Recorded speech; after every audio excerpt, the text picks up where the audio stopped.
You came here looking for a blade review, but this is probably not the exacto reason. So let's fix that. And here we have a Funko Pop blade, but we can do better than that. Here's a Hasbro Marvel Universe blade, but we can go bigger. And there we go.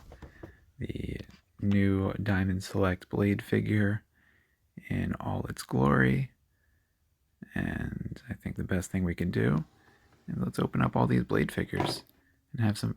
We knocked over Funko Blade and have some fun with it.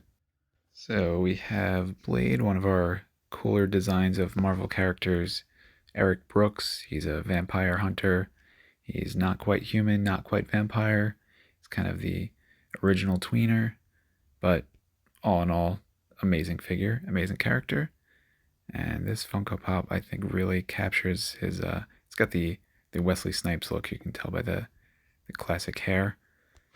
And let's open up our Marvel Universe figure first. I guess not first. The Funko one was already open because he was on display. And let's take a look at that. Oh, he's got the vampire teeth going. He's got his sword, and he's got a very interesting choice leg design for the front of the case. I'm sure as people saw this on the shelves that seeing those buckled knees definitely had people wanting to purchase that figure. So it's marketing at its finest. We got him on the back holding all his weapons. Then we've got Nick Fury pointing at us. That's the original Nick Fury before he was replaced in all comics and movies by Samuel Jackson, which in my opinion was a good move. And then fittingly we are using a blade to open our blade. And let's see, it looks like we got some sort of envelope in there. It's top secret, so I will show you, but you need to promise me you're not going to tell anybody. This is trust right here, so don't go blabbing. Otherwise we'll have Blade go after you. And probably Nick Fury.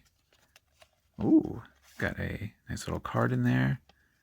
Top secret little note and some code, which I'm sure based out of when this came out, the code is no longer valid. Alright, so this looks like it's a letter to Blade. He refers to him as Sir, so it definitely knows him well. And here's a cool little file card, Superhuman Registration Act. Yep, that is pretty awesome. And then he's got a nice little picture of him swooping into action. So just a little bit of cool information on that card. But now let's take a look at the actual figure himself. Rip the rest of the backing open. I don't save the cases for this one, the cards or anything. I'm just going to toss those so I don't have to worry about damaging it. It's got a little cardboard shield in there. And those legs, I'm not quite sure what they were going for, but they definitely went for it. And he's got his sword. It's in there pretty good. It fits in the top to kind of hold it in place. No ties or anything, but the cape slash trench coat jacket type thing is slid in the back, so that works instead of any sort of case or ties that they might use. That he's not going anywhere. And now we've got his weapons in there. This one's got a little bit of a piece of plastic holding it in place. Not quite a tie, not quite tape. So it's in there pretty good. But luckily we've got blades as far as the eye can see. So we are in no shortage of ways to get him out. And if we needed to just use Blade himself, we could have just slid him in there and problem solved. So that's this cool little like throwing boomerang knife type thing. We've got a cool little gun. And then here's our figure with his sword, which he's definitely going to hold on to his sword because Blade without a sword just seems silly. He's not called gun or knife. He's got to be Blade. And then he's got his pretty awesome Gur mouth with his vampire teeth and his pretty amazing facial hair. And yeah, that's a cool looking head sculpt. The second hand has a very interesting design. It's opened wider, not like the hand to hold a sword, or I'm not really sure what that would be holding for, unless he's got his, like, he's going to scratch somebody, or he's got an itch, or he's going to help a bear. Maybe Baloo, scratch his back, kind of hit those bare necessities. And then he's got his red inner jacket thing. Let's see if this gun fits in there. It doesn't have a trigger finger on there, so it doesn't quite fit in. And then this thing's not going to fit, so I'm not quite sure what is supposed to fit in that hand unless it's just like a battle hand. Looks like the gun could fit, and on the back of the box, he's holding the gun in that hand, but it's not a tight hold, so for my display purpose, he's probably not going to hold a weapon there. He's just going to kind of pose with his claws out, ready to brawl, throw down a little bit. He's got really loose, not loose in a bad way, like mobile legs. He's got, which is pretty cool. However, it's making it a little bit difficult for him to find a stance that's going to hold him up. He's a little bit loose and wiggly, and they don't kind of lock into place, which for a figure this size, it's not as easier if it was a larger figure and you could use the weight to hold him down. So maybe he's got to have an action stance to keep him going. Play around with him a little bit. We'll get our blade to stand. Actually, we can use the tail of his jacket to keep him up. I'm not above doing that, so there we go. So we'll put him back there, and then we will take a closer look at our brand new Diamond Select figure, which as soon as I saw this guy go up, I had to pre-order him because he looks amazing, and two, he looks amazing. So he's got two different head sculpts. We've got the classic Gurmouth, and then the just normal, very stern looking serious face, and he's got probably more weapons than you can count, if you can only count to 10 with your fingers, because I think he's got more than that. So if you're gonna count his weapons and you have trouble counting, grab a calculator or an abacus, and then you should be all set.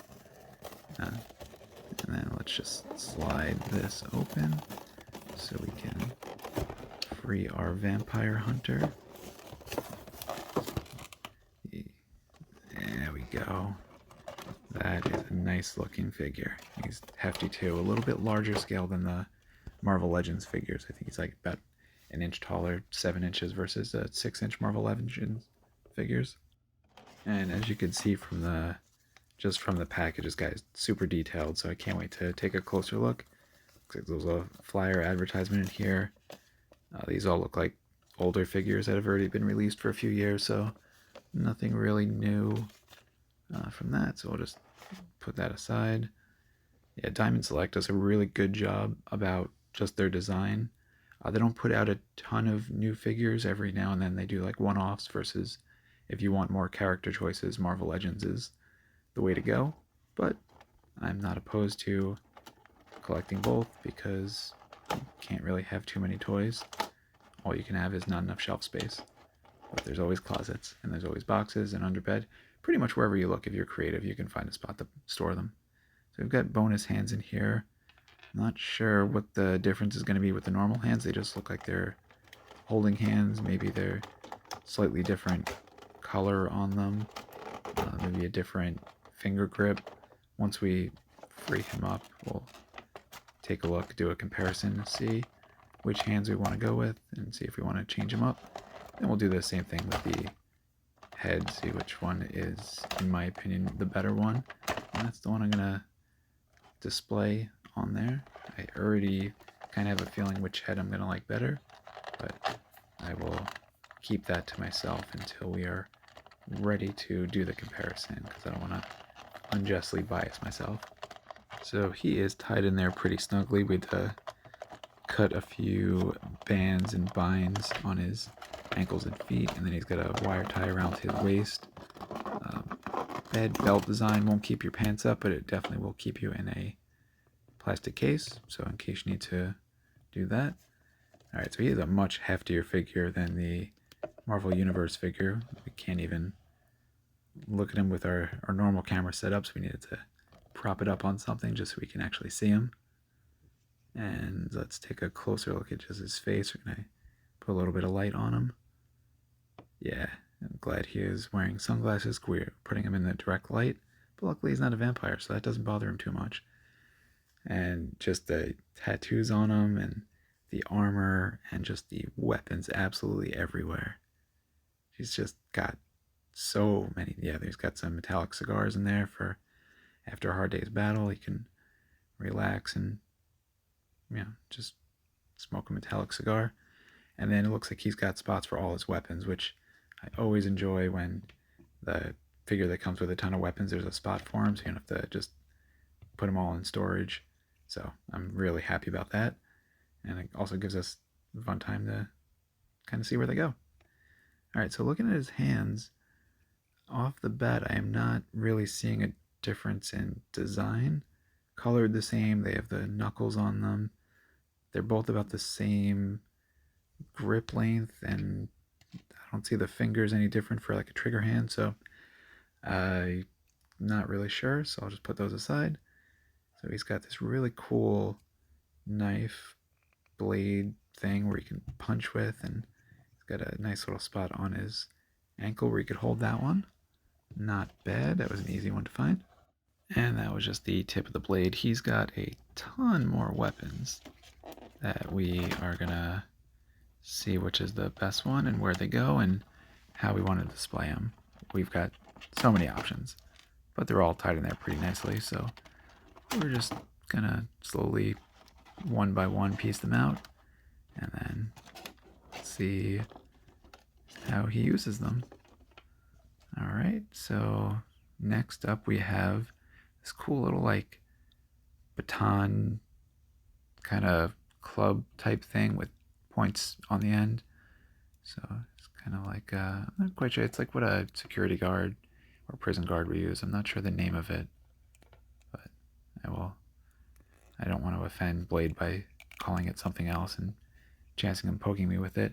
So you can, like, it's got a point on the end, so you can punch people like this, or you can flip it around and you can do the old pokey, or you can make s'mores with it, get some marshmallows on the stick, and then throw a vampire into the sunlight as he bursts into flames, throw the marshmallow over it. So, and then he's got his classic sword where he can do a lot of vampire chopping, or he can kind of cut up some of the graham crackers for his s'mores or chocolate pieces. And he's got the nice little spot in his back for it, so it's for a sword to go. And this cool little knife blade thing for just some quick stabbing or maybe some light shanking. And there's a little peg right on the back of his belt where he can go and hold it. And you can also tell if Blade is happy when it starts wagging. So that's good. And let's see. Now we have his guns and his swappable head. And I just knocked him over. I feel absolutely terrible about that. But it had to be done. I needed to free his guns, so I'm sure he will understand. And they use a lot of ties in this one, and then this one has a plastic covering over it to kind of keep everything in place. And we'll just pour these guys out. And there we go. So that was the last of the accessories that we're going to look at that he came with. And let's see. So here is his bonus head. He's got like the teeth exposed compared to the mouth closed, kind of stern, serious look, and really amazing design on the teeth. I happen to like the normal look where he's just kind of glaring without the teeth exposed. So I'm gonna not pop his head out and just keep him with the one that he came with because I do enjoy that one better. So now we've got a cool little gun, which kind of futuristic design look on it. And then this one, which is more of a classic gun. You could hold both of them and just go to town. I'm not sure which one goes where, but we'll just see what fits. And now I can confirm that this one does not fit here. So I think we got them wrong. So we'll just swap those out. See if that fits. That one goes in perfectly. That one held the other one, so that one I'm not concerned about. Now if this one holds this gun, which it does, so now we've got it right. So he's got his thigh blaster and his ankle blaster, and then there's this thing, which I'm not certain of. It's got a peg on it, and it's got a little slot. I'm not sure if there's like a skinny part on this gun. I'm not sure if it goes in there. I'm not sure what that would be, if it does, or whether or not that actually goes in there. So I'll just, oh, sorry about that, buddy. Right on the nose. I don't want to give him a blady nose. Alright, so back to this. Now this is way too small to fit on there, and yeah, I'm not quite sure what that little notch is for, where that goes. But then he's also got the peg on the back of it, which is a weird shaped peg. So there's got to be a spot for that. That would be way too random to not go somewhere on his body, so we just need to see if we could find it. So now the treasure hunt begins. Where to find that? So let's see if there's anything on the back of the box that shows where that thing goes. He is not holding any of his accessories on the back of the box. So this does not look like it's going to be any help whatsoever. So we'll just get this out of here and thank it for absolutely nothing. Alright, back to this guy. So this peg is a weird looking peg. So let's see. He's got a hole in the back, but it's not the same shape. That's more like a circle. There's no spot on his belt that I can see. I don't see any. Let's see. Maybe that? I think that could be it. Yeah, there's a hole in the back of his thigh. I'm just checking the gun to see if there's a spot that it slid on there. But, alright, so here's this little peg. It looks like it's the same shape. Goes into the back of his thigh, which is a odd placement. Yeah, but I'm not going to question Blade, because I'm not going to pick a fight with a guy like Blade, because that seems like a really poor life choice. So, plus I like Blade. He seems like a really good guy. So that goes in there, and then it's probably going to impact him sitting on the bus, so he probably does a lot of running and walking, because he's not, or maybe just standing room on the bus, but trying to sit down is just not going to be comfortable. It's like sitting on your keys. Alright, so that, now all his weapons are in place, and he's got a free hand. So we're going to go with the sword. It's a little bit tight to fit it in there. Let's just take a look again to see if maybe this hand was a little bit wider to hold the sword better. But they do look identical, so I'm just going to go with the one that's currently there and just kind of slide it in, which, just as long as you're careful, you're not going to chance breaking his thumbs. But even if I broke his thumbs, I've got almost the exact replica as a secondary hand, so maybe that's what it's for. When you break your thumbs, you just give him another one. So now I'll just have him join his blade brethren, his blatherin, and they are a nice trio, the Blade Trinity, which I think I've heard that thrown around before. So yeah, all in all, these are some pretty fantastic. Oh, hey guys, what's up? Ooh, I should probably get out of here. So I was gotta be careful with my vampire figures. They need to be careful when these three are prowling the streets, night or day. You can go out in both. Awesome figures. Thanks for watching, and stick around for a stop motion. Hey, Donnie, that's a pretty good costume for the party. Thanks. I want to suck your blood. What do we have here? A night walker. Ah, Blade!